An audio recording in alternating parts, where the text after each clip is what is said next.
आफरीन रहमान, आप अपनी बात रखिए, खुलकर रखिए। और ये दोनों मौलाना लगातार इस बात को दोहरा रहे हैं कि ये इस्लाम को बदनाम करने की साजिश है और आप बाहरी ताकतों के इशारे पर ये सब कुछ कर रही हैं। ऐसा क्यों लगता है? जी,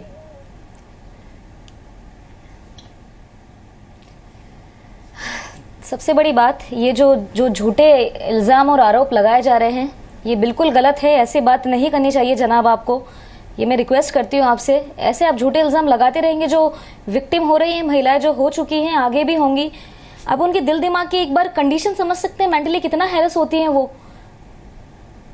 जब अक्टूबर में मेरा एक्सीडेंट हुआ, जब मेरे शौहर नहीं आए, जब मेरे मम्मी पापा नहीं थे, मैं उनको मैं सबसे ज़्यादा जब ज़रूरत थी उनको, जब मैं उनसे लगातार पूछ रही थी मेरी मदर इन लॉ से, मेरे हस्बैंड से कि कब आ रहे हैं आप, तो वो मुझे झूठी सांत्वना देते रहे कि हम इधर अब आ रहे हैं, अब आ रहे हैं।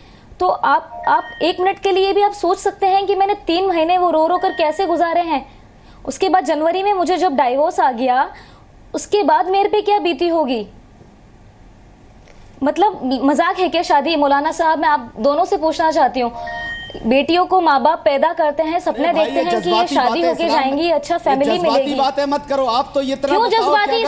अच्छा, जज्बाती बातें नहीं करें तो फिर अगर डाइवोर्स अगर मर्द देता है, अगर मर्द डाइवोर्स देता है, अगर औरत को हर्ट ना हो तो फिर ऐसी फिर हम इमोशनल चीजें लाएंगे ही नहीं। इमोशनली हर्ट होता है, इमोशनल अटैचमेंट हो जाता है, जिंदगी भर की औरत सपने देखती है, तो हर्ट नहीं होगा तो जाएगा ही नहीं, उसके पास दिल नहीं होगा। सेंसिटिव बातें कैसे कर लेते हैं सर?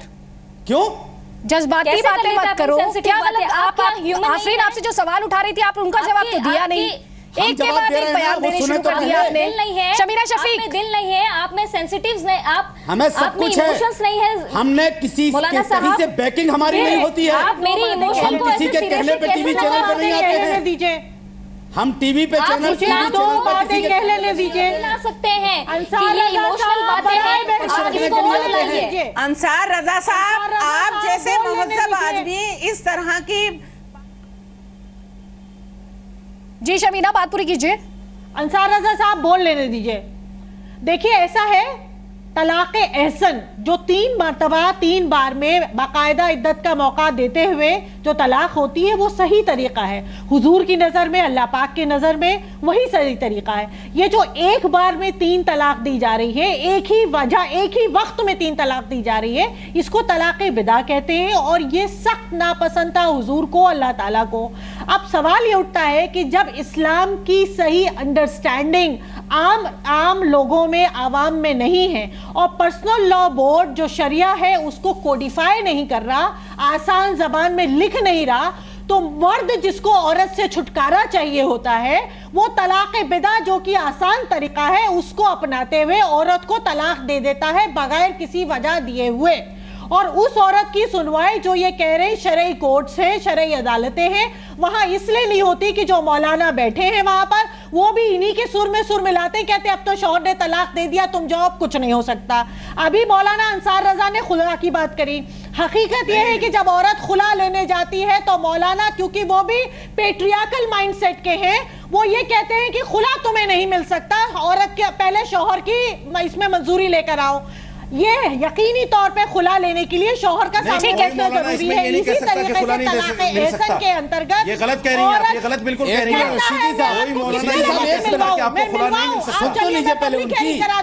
आप गलत इल्जाम लगा रही हैं।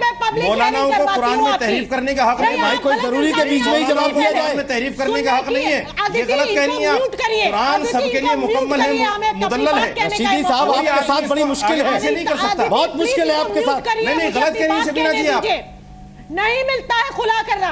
नहीं, आप खामोश हैं। शबीना जी, आप उलमा को टारगेट करती हैं, बहुत गलत बात है। आपको कितना पैसा मिलता है उलमा को टारगेट करने का? रशीदी साहब, आप कैसे रिस्पांसिबल बातें किए जा रहे हैं, कैसे आप आरोप लगाए जा रहे हैं सर? आप कैसे आरोप लगाए जा रहे हैं? एक बात है, कौन से आलिम के पास ये इतनी अथॉरिटी है कि कुरान के अंदर तहरीफ कर दे, कुरान का कोई हुरूफ बदल दे, हदीस का कोई हुरूफ बदल दे? किसी आलिम के अंदर अथॉरिटी नहीं है। मुस्लिम पर्सनल बोर्ड भी कुरान को नहीं बदल सकता, हदीस को नहीं बदल सकता। मैंने पता नहीं कितनी एक प्रोसेस अल्लाह ने दिया है, हदीस में दिया गया है, अगर मुसलमान का किरदार उसके खिलाफ है तो इसमें कुरान की क्या गलती है, हदीस की क्या गलती है? इसके अलावा मैं आपको बताऊं, शौहर जब तलाक देता है, कई बार चर्चा को यहीं पर रोकना होगा। बाद में औरत मजबूर होती है। हालांकि मलाल इस बात का इसमें चर्चा कम हुई, लोग एक दूसरे पर चिल्लाए ज्यादा। तो मौलाना रशीदी, एक के बाद एक जिस तरीके से आपने आरोप लगाए, और मौलाना अंसार रजा आप भी महिलाओं के मुद्दों को समझने की बजाय आपने जिस तरीके से उसे इस्लाम के साथ जोड़ने की कोशिश की, इस्लाम को बदनाम करने की कोशिश करार दिया, अपने आप में वो संवेदनहीनता को दिखाता है। महिलाएं अपने कुछ मुद्दे लेकर आई हैं, शायद आपको संवेदनशील होने की जरूरत है उन पर चर्चा के दौरान भी।